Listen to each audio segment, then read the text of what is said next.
E hoje o assunto é o parto. Seja bem-vinda. Obrigada. Tudo E de esse bem. é um assunto, né, que mexe com a gente, o universo da gestação, os tipos de parto. Antes não se discutia tanto isso, né? Não, eu acho que a gente teve um momento muito do parto normal em casa, aí foi todo mundo pro hospital, aí virou cesárea. Aí a gente percebeu que tinha alguma coisa errada. E a gente voltou pro parto normal e acho que agora tá num movimento de liberdade. Das pessoas poderem optar pelo que elas desejam, sem tanta culpa, sem tanto medo e com informação. Acho que a informação é a melhor opção na hora da escolha. E entramos na era que a palavra humanizado rege. O que significa um parto humanizado? É um parto com respeito, é um parto em que a gestante é a protagonista, mas que a gente também segue evidências científicas. Então eu posso fazer o que você deseja, eu vou colocar você em primeiro lugar, mas eu vou entender, eu posso fazer isso está dentro do que as normas, do que os trabalhos científicos falam. Então isso é humanizar, é trazer você para poder escolher, para poder fazer, para participar. E somente no parto normal, né, no parto natural, eu posso humanizar ou eu posso humanizar uma cesárea também? Não, é possível humanizar uma cesárea e tem muitas coisas gostosas que a gente pode fazer. A gente pode trazer detalhes, colocar fotos, música, trazer lembranças, deixar o ambiente mais acolhedor, usar um campo para cesárea que é transparente. Então a gestante consegue ver quando o bebê está saindo. Então tem muita coisa que dá para fazer que fica muito mais humanizado. Doutora Larissa, tem o que aqui? Um protótipo para que a gente entenda como que funciona uma cesárea. Exatamente. Antes de você demonstrar, eu tenho uma pergunta, porque eu vi na internet que a cesárea é uma das cirurgias assim mais impactantes no processo de atravessar camadas, que exige que a pessoa que enfrentou a cirurgia esteja em pé no mesmo dia, se recupere e cuide de um bebê. Isso é verdade? Porque é uma cirurgia grandiosa. É uma cirurgia de médio porte. Que vem com uma responsabilidade grande também. Exatamente. Na sequência. Eu sempre falo que a cesárea é uma das únicas cirurgias que a gente tem que ninguém faz repouso. Porque se você fizer qualquer cirurgia, você vai chegar em casa, vai descansar. E na cesárea, por mais que você descanse, você tem um bebê ali. E fala pra mãe que ela não pode pegar um bebê de 3 quilos. E quem numa cirurgia pegaria um bebê de 3 quilos? A gente tira uma pinta e fica no sofá? Exatamente. Não é? Então, pós-cesárea, isso não acontece. Por isso que a gente tem que entender, e é o que eu sempre falo, que a cesárea é uma cirurgia. Porque muitas vezes a gente pensa nesse processo de parto e acaba esquecendo, é um procedimento cirúrgico que vai demandar mais. Mas é claro, em primeiro lugar tem que vir o desejo, porque muitas vezes a pessoa quer um parto normal, mas ela tem tanto medo. Esse medo paralisa de uma forma tão complexa que fica difícil.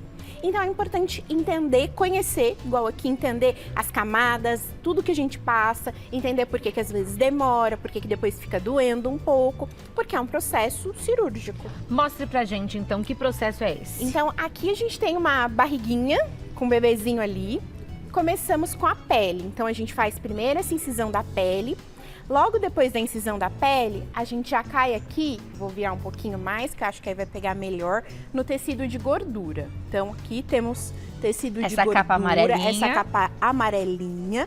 Aqui a gente tem a fáscia muscular. A fáscia é uma camada que recobre o músculo. Então ela vem antes do músculo. Que nós soltamos, inclusive, na academia, né? Quando a gente tem dores musculares. Aqui, o músculo. O músculo, geralmente, a gente faz essa abertura aqui, igual eu já tenho nesse modelinho. Depois do músculo, a gente chega no peritônio. O peritônio é uma camada bem fininha que recobre diversos órgãos, incluindo o útero. E aí, quando eu passo aqui, eu tenho mais um peritônio bem pertinho, que tá perto também da bexiga. E é uma das coisas que a gente toma muito cuidado na cesárea. Vamos só mudar de câmera, que acho que o pessoal vai conseguir ver melhor em casa, ó, aí, essas camadas. Acho que agora ficou melhor. Ó, então aqui, tô indo e eu chego aqui nesse vermelhinho que é o útero. Lá dentro do útero, eu vou mudar um pouquinho a posição pra gente ver melhor. A gente tem aqui nosso útero.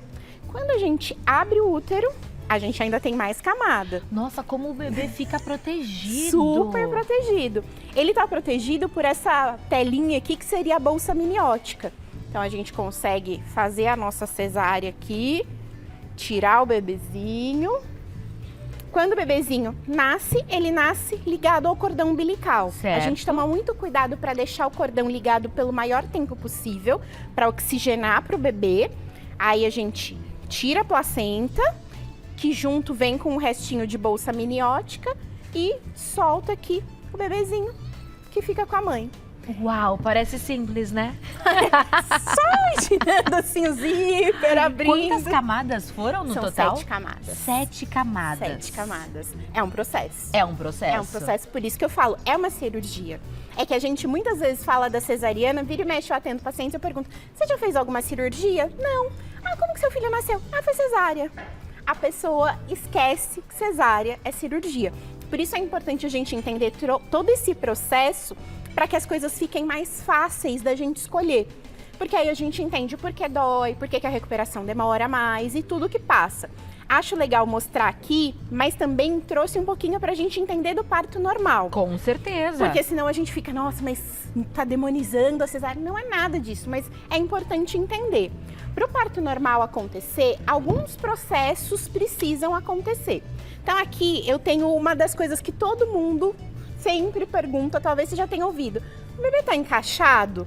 Que seria quando o bebê tá já com a cabecinha Descendo pra pelve. descendo pra pelve. Então aqui a gente tem um modelinho da pelve e consegue ver que a descida do bebê, ó, Pode mostrar ela aqui, vai por favor. acontecendo assim.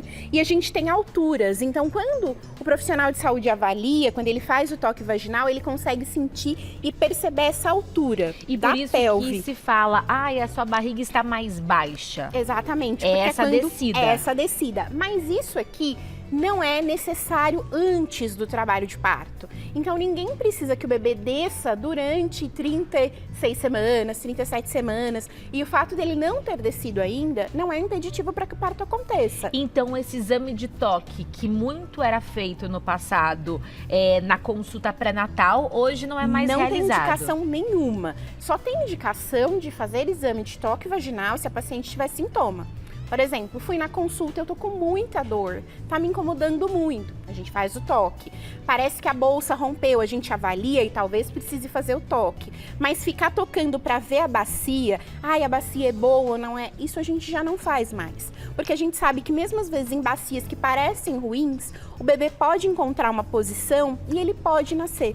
Mesmo nessa bacia que poderia parecer um problema. Essa é a posição, posso dizer, ideal para o Essa é a nascimento posição do ideal bebê. para o nascimento. Mas ele pode nascer também caso ele esteja em outras posições Ele pode sem a nascer. intervenção da cirurgia. Exatamente. Aqui eu trouxe um outro modelinho para a gente entender um pouquinho a questão da cabeça do bebê.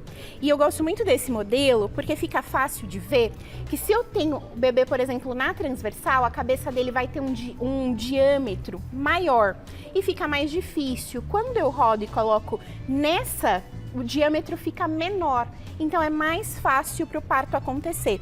Por isso que a gente muitas vezes quer avaliar a posição que a cabeça do bebê tá. E por isso que às vezes a gente fala, teve uma dificuldade para o bebê rodar, teve uma dificuldade para o bebê descer, porque é outro processo que a gente precisa durante o parto. E vocês fazem manobras no bebê com ele na barriga da mãe. Exatamente. Para encaixar ele nessa posição que é uma posição mais favorável. Mais favorável. E muitas vezes, durante o trabalho de parto, a gente percebe que o bebê está numa posição ruim. A gente faz exercícios com a mãe, exercícios na barriga, que ajudam e favorecem essa mudança de posição. Uma mulher que quer o parto natural, ela deseja isso. Qual é o impeditivo? Já que posição do bebê não é um impeditivo, porque há manobras que podem ser feitas. Qual seria um impeditivo que exige a intervenção da cesárea? Hoje, basicamente, que nós falamos de indicações absolutas de cesárea são quem tem herpes, então lesão por herpes ativa, pelo risco de infecção para o bebê. Quem já fez cesárea na longitudinal, que é muito raro e incomum. Quem já retirou miomas grandes, porque existe um risco do útero romper. E quando o bebê está nessa posição, que a gente chama de córmico, porque se o bebê está nessa posição, ele não consegue descer e encaixar. Se ele está com a cabecinha ou com os pezinhos para baixo, ele consegue descer, mas nessa posição ele não consegue. Então essas são as únicas indicações que eu vou falar. Precisa de uma cesárea. Outras a gente sempre vai avaliar. Por exemplo, um bebê que tem alguma alteração, ele tem alguma alteração cardíaca. Eu preciso entender se o trabalho de parto vai ser uma complicação para ele. Muitas vezes as pessoas ficam com medo de circular. O bebê está com cordão no pescoço. Bebê dentro da barriga com cordão no pescoço, isso não é problema nenhum. Ele não está respirando. Ele não vai ficar com falta de ar, isso não é um problema. Durante o trabalho de parto, se o cordão for muito curto e estiver apertado, a gente vai ver que tem alguma alteração. E aí a gente sim, nesse momento pode indicar. Mas muitas vezes o bebê vai nascer com um cordãozinho ali no pescoço e isso não vai ser um problema nenhum.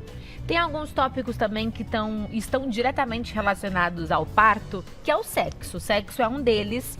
Há pessoas que falam não pode praticar sexo porque você pode induzir o parto, e há outras pessoas que dizem não, o sexo é bem-vindo porque ele justamente ajuda nesse processo. É mito? É verdade? O que disso faz sentido? Depende. Um exemplo, você tem algum risco de trabalho de parto prematuro.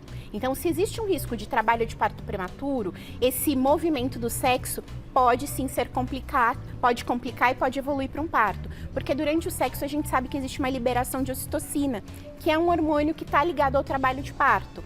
Mas, por exemplo, uma gestante que não tem fator de risco, que está evoluindo bem, o sexo pode trazer relaxamento, vínculo, porque a gente sabe o quanto esse momento é frágil para muitas mulheres. E ter esse vínculo com o parceiro pode ajudar muito. Agora, não tem contraindicação, tá tudo evoluindo bem, tá tudo bem. E muitas vezes lá no final, durante o trabalho de parto, ou antes ali da pessoa entrar em trabalho de parto, o sexo pode sim ajudar, justamente por essa liberação de ocitocina.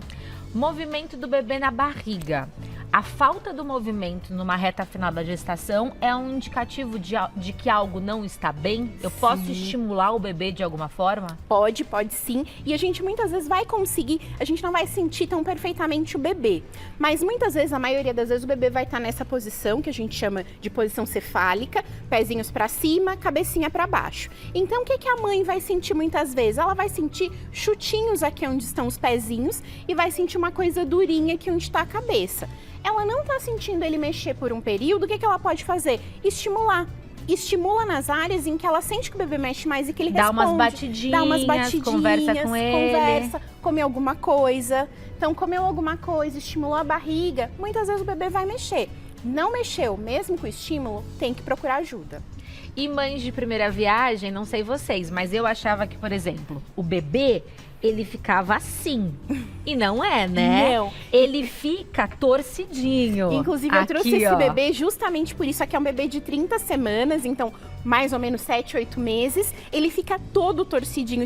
Eu brinco que se eu coloco aqui, você fica meia hora pensando, gente, como que cabe? Como cabe? Como que tem uma pessoa? A cabecinha aí? Tá pra baixo, mas as perninhas, elas estão pro lado. E não é uma linha reta. Impossível uma linha reta. Por isso que a gente vê que, olha só, até a perninha, como que ela tá flexionada, a mão não tem espaço, porque o bebê tem que dividir espaço com líquido, com placenta, com cordão, com tudo isso. Então, quando a gente para olhar, como dá certo? Como cabe. É mágico. É mágico. Contrações. As contrações, elas não ocorrem somente no parto, né? Elas acontecem também antes dele, muito antes dele. Muitas vezes. Que contrações são essas? São as contrações de Braxton Hicks. Muitas pessoas chamam de contração de treinamento. É uma contração leve, dói, mas é uma dor que vem e vai, ela não persiste. Ela não se instala e fica. Diferente do trabalho de parto. Trabalho de parto é uma contração intensa e que não passa. Braxton Hicks, muitas vezes um banho, relaxamento vão ajudar e vão diminuir. Aí você tomou banho, relaxou, passou.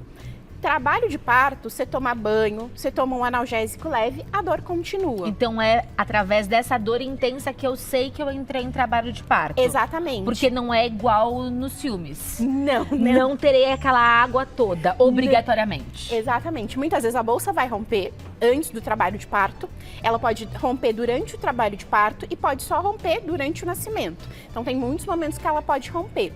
Mas de maneira geral, as pessoas vão entrar em trabalho de parto e a bolsa vai romper depois. Então não precisa ficar esperando a bolsa romper como um sinal de é aí que eu vou pra maternidade, igual eu brinco novela, aí pega a bolsa, sai correndo. Corre. Não necessariamente. E até uma dica para aproveitar e para você também, que eu sempre falo para os pacientes, forrar a cama, porque muitas vezes a bolsa rompe mesmo, dormindo.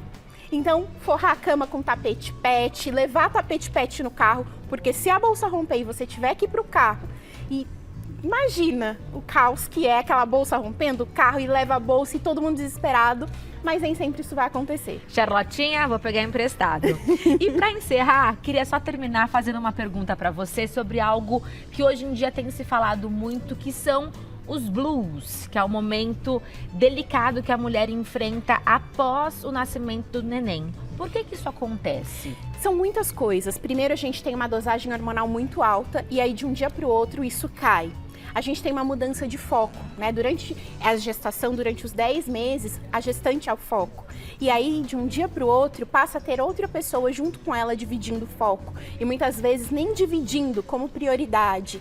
E tudo isso junto, mas essa mudança pode ser um impacto muito grande. E não é proposital, não é porque a gestante é egoísta, nem nada do tipo. É uma mudança muito grande, você de um dia ser foco, não ser mais, receber hormônio, diminuir hormônio, ter que amamentar, não dormir, tudo isso pode favorecer. E o que eu posso fazer para evitar? É possível evitar ou os hormônios que vão decidir por mim? Não necessariamente evitar, mas é possível acompanhar. Então, acompanhamento psicológico nesse momento de mudança e rede de apoio.